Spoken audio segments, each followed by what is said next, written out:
কিশোরগঞ্জের ওই বেয়াদব গত 60 বছরে তোর মতো বেয়াদবের মতো কথা বাংলাদেশে কোনো নাস্তিক মুরতাদ, কোনো স্বঘোষিত মুরতাদ এত বড় কথা বলে নাই। সে দেশের মা বোনদেরকে বলছে যে আপনারা আলেমের সন্তান পেটে নিবেন না।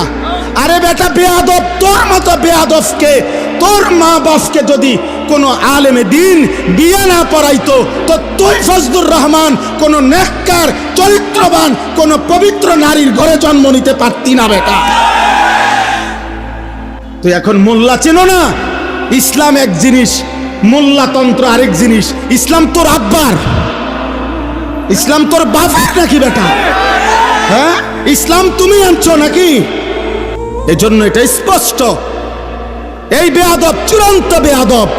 বাংলাদেশের জমিনে ইনশাআল্লাহ এমন নিকৃষ্ট বেয়াদবের বিচার হবেই হবে ইনশাআল্লাহ, কোনো সন্দেহ নাই ইনশাআল্লাহ।